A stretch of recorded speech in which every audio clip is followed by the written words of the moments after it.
Mr. President, over the past few months, I've been coming to the floor to recognize the work of a few of the outstanding employees of the Department of Homeland Security. There are over 200,000 men and women who work at the department across its 22 components. They secure our borders, they secure our skies, they respond to natural disasters, they protect us in cyberspace. Few other federal agencies touch the lives of Americans on a daily basis more than the Department of Homeland Security. Although the jobs they do every day may be diverse, all DHS employees go to work with one critical mission, and that is to ensure that our country is a safe, secure, and resilient place where the American way of life can thrive. And today I recognize the outstanding service of several officers from the United States Coast Guard.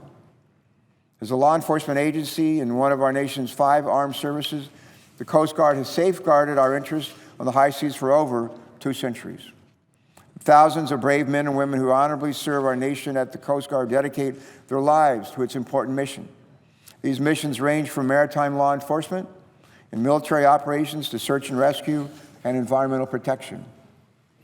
Last month, Homeland Security Secretary Jay Johnson recognized 3 individuals from the Coast Guard for their valor. Petty Officer Max Kaczmarek, Petty Officer Chris Leon, and Petty Officer Matthew Warden. Right here, standing next to me, Petty Officer Matt Warden, Petty Officer Max Kaczmarek, and Petty Officer Chris Leon. These 3 brave individuals have each demonstrated outstanding courage in the face of perilous circumstances, acting selflessly and without hesitation to render life-saving aid to their fellow Americans. Simply put, they were, in the words of the Coast Guard motto, Semper Paratus, always ready. I want to extend my congratulations to these 3 officers, Officer Kaczmarek, Leon, and Warden, and all the recipients of this year's DHS Valor Awards. These devoted public servants are an inspiration for me, and I think for all of us. And I encourage my colleagues to learn more about their heroic stories. For the 42,000 active duty Coast Guardsmen and women, their mission may take them to ports and waterways across our country and around the globe. For Petty Officer Jocelyn Greenwell, her service with the Coast Guard has taken her from California to Hawaii, my home state of Delaware. Originally from Cape Canaveral, Florida, Petty Officer Greenwell, pictured here to my left, has served our country for over 7 years at 3 different Coast Guard units and stations. She first spent 3 years on the high-endurance cutter Hamilton, homeported in San Diego, California. While aboard the Coast Guard cutter Hamilton, Petty Officer Greenwell was one of our many brave service members assigned to provide disaster relief following the catastrophic 2010 Haiti earthquake, which we all remember. In Haiti, Petty Officer Greenwell and her fellow crew members transported clean drinking water and other resources to the island to save lives. She received a Unit Commendation Award for outstanding efforts in that mission. After a time in San Diego, Petty Officer Greenwell spent 2 years aboard the patrol boat Galveston Island, homeported in Honolulu, Hawaii. Today, Petty Officer Greenwell calls Lewis, Delaware, her home, now serves at the station on Indian River Inlet in Rehoboth Beach, Delaware. With summer in full swing, Delawareans and people from across the country, actually around the world, are flocking to our nation's pristine 5-star beaches. Thankfully, day and night, Petty Officer Greenwell and her crew stand a diligent watch over parts of the Delaware Bay, Rehoboth Bay, Indian River Bay, and the Atlantic Ocean. We Delawareans can rest assured that Petty Officer Greenwell and her unit stand ready to answer our call if ever we need their assistance.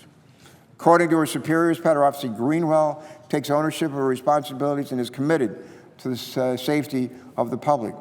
Her colleagues say she always goes above and beyond what's expected of her. For example, in addition to her usual responsibilities, Petty Officer Greenwell received her certification as a boat operator or coxswain in just 1 year, a process that normally takes about 1.5 years. Her colleagues say that she demonstrated an outstanding level of skill and professionalism throughout the rigorous certification process.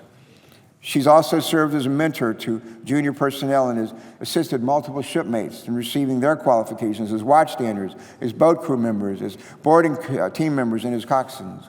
Petty Officer Greenwell's commitment to her team and the public she serves every day truly exemplifies the Coast Guard's core values of honor, respect, and devotion to duty. Petty Officer Greenwell I just want you to know tonight that your service to our nation has taken you around the world. I know you'll continue to go far, both literally and figuratively, in all of your endeavors. And every day you help to ensure the safety of your fellow Americans and security of our nation. From the bottom of my heart, I thank you for your tireless dedication, your invaluable service to the state and the nation that we call home, and as we say in the Navy, bravo, Zulu. And finally, to the thousands of brave men and women across the Department of Homeland Security who dedicate their lives serving and protecting America and Americans, please know that what you do every day is important. I hope it fills your work with meaning and your life with happiness. On behalf of the people that we all serve together, thank you for your service. You know, sometimes you ask people what they like, whether in the Coast Guard, the Department of Homeland Security, or any part of federal government, you ask them what they like for. Sometimes people say they like more money, or they like more of this, or they like more of that. What most people, about half the people who question ask, you know what they say? They say, I just like to be thanked. I just like to be thanked. And to all the people I've mentioned tonight and those with whom they serve the Department of Homeland Security, thank you. God bless you.